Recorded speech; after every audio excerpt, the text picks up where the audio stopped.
and this is our little fairy garden. So for this project I am using a wide base terracotta pot, and it has a wide draining hole. I made sure to get a matching saucer with it, and this saucer fits this pot perfectly. And because this pot has a wide draining base, I'm going to use a coffee filter and place it at the bottom of the pot, and that's going to prevent any soil from going in the saucer. I'm also starting with a great organic potting mix.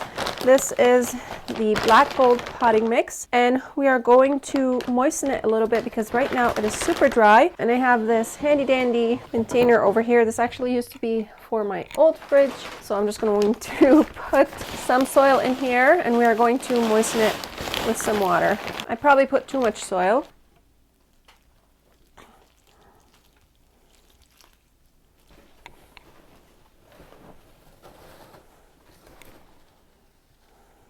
This soil is super dry, so it's going to need a little extra water to get it to the moistness that I want it to be. And you want to be kind of at this level too. When you squeeze the soil together, it does not drip excess moisture, but it holds together. That's where we want to be at.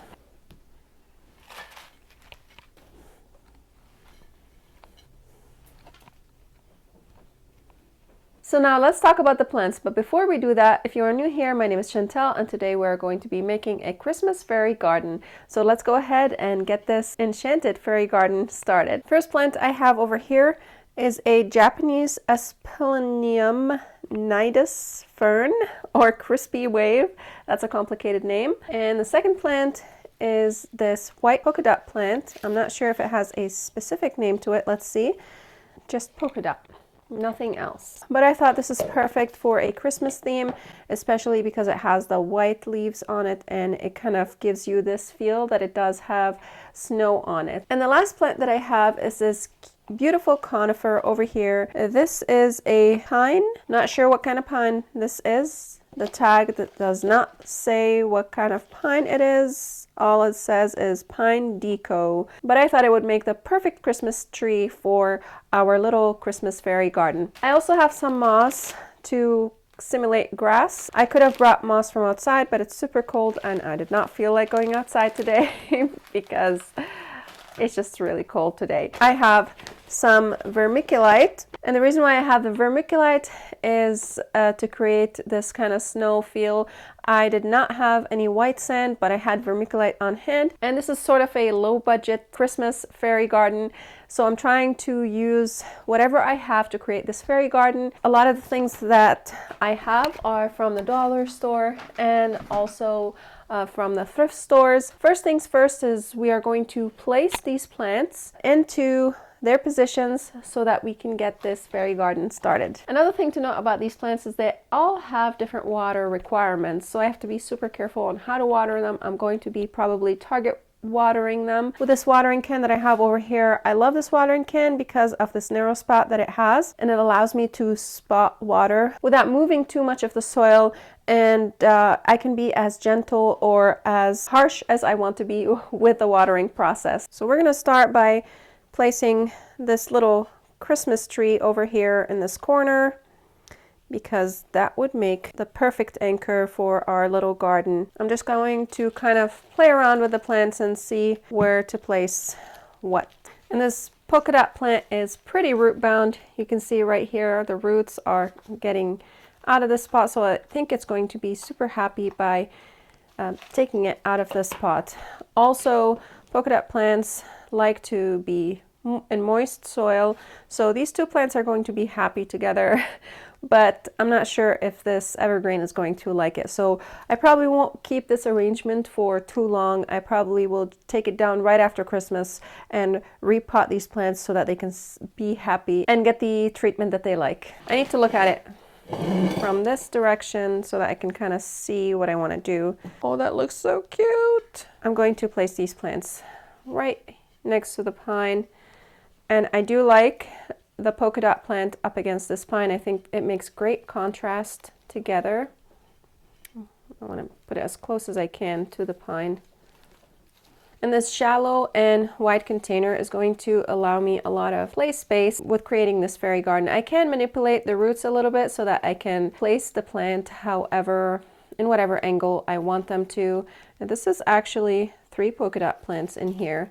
So if I want, I could move them around, but I do like it in this cluster. So I think I'm going to keep it.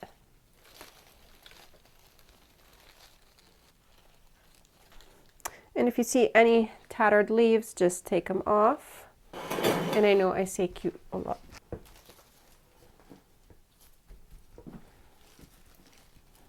So now it's time to place our fairy elements. I have this adorable little Christmas house, and I'm going to take my gloves off because I'm getting it dirty. And I'm going to tuck this Christmas house in the back over here, but I am concerned about the light over here that it has in it, that it's going to get damaged. I don't know what kind of light it is, and I don't know if the moisture will get to it. There is a little slit right here, and that might cause some water to get in here and cause some electrical issues. So because of that, I was thinking I could put this plate and put it in here, but now I'm looking at it, it is way too big. So what I can do is I can place a little plastic thing under the house, maybe a little plastic bag or something like that, to keep the light away from the water. I had a better idea. I got this little plastic narrow mouth jar lid, and I'm going to place it where I'm going to put the house, and the house is going to sit on it. And I can push it a little bit deeper into the soil so that you don't see it, and I can also cover the edges with some soil. The point of this is just to stop any liquid from touching the soil. And I think I want to tuck the house actually a little bit deeper in. So we're going to move this probably about here. I want the house to be pretty tucked in. There we go. I think that's pretty good right there. And you can't really see it. And this is a plug-in. I don't have one with a battery, so this one comes with a plug. I would have to place this pot in a location where I have power next to it. So now let's talk a little bit about the fairy elements. As I have said, this is a super low budget fairy garden. So I am using whatever I have on hand and whatever is super cheap. And I did not go to the dollar store recently. I did create a fairy garden, a winter fairy garden outdoors, and you will be seeing that video after this video publishes. And I used a lot of my fairy garden stuff in those containers. So whatever I have left is whatever I have left. So I have right here this little snowman ornament. I got this from the thrift store. This looks like it is handmade, but I thought that it would make a perfect snowman for our little Christmas fairy garden. I also asked my kids if they could lend me some of their little Lego people and animals so that I could place them in the fairy garden. Absolutely, if you have fairy garden people, little fairy garden or statuary, that would definitely be much better. But this is what I have on hand, and I wanted to do this at a super low cost. And this is one of the fairy garden elements that I have also. This is a little gate, and this is gorgeous. I love this beautiful gate with the archway over it and the stone pillars. And I also got this little thing from the thrift store. I think I got it for free. It had no tag on it, and the lady I don't think she beeped it in. So I thought this would make a perfect stepping stone. I also have some rocks, that my little one collected, and she gave them to me. Oh, look at this. This one looks like a heart. And I have this little candle votive that looks like a cactus, and I thought I might use it. I have a pine cone that I could kind of take apart and see what I can use from it. And I have some little jingle bells that I may use in here. I don't have them with me right now, but it would have been really nice to have some fairy lights, but I wasn't able to find any fairy lights. So I thought, since this house has a light in it already, this should be okay. If you have fairy lights, putting them on your little Christmas tree that would make a beautiful statement in your little fairy garden. So now let's go ahead and start placing these items into our fairy garden.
So I used these jingle bells and I created a sort of a, I don't know, what do you call it?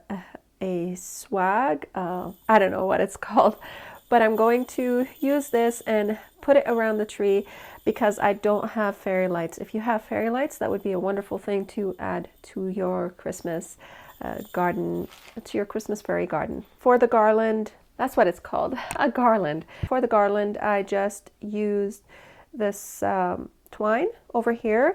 I thought it looks super rustic and I love the look of it, and I think it would make a great addition for our fairy garden. And I just want to make sure that these are not hot and they are not going to burn the tree. I'm just going to lay them down a little bit.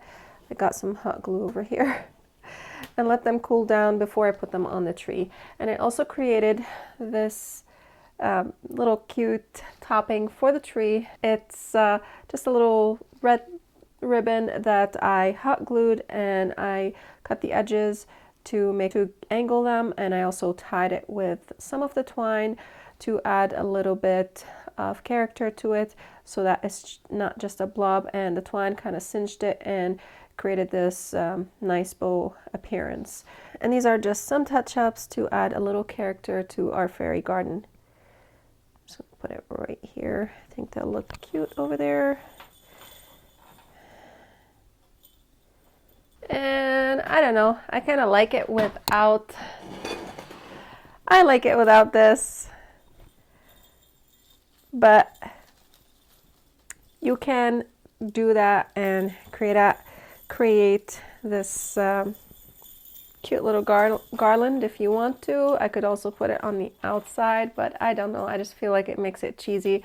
I like it without it. I think fairy lights would have looked much better with this cute little bow over here. Adds that little Christmas character to it, and I just dropped my characters over here. They keep falling.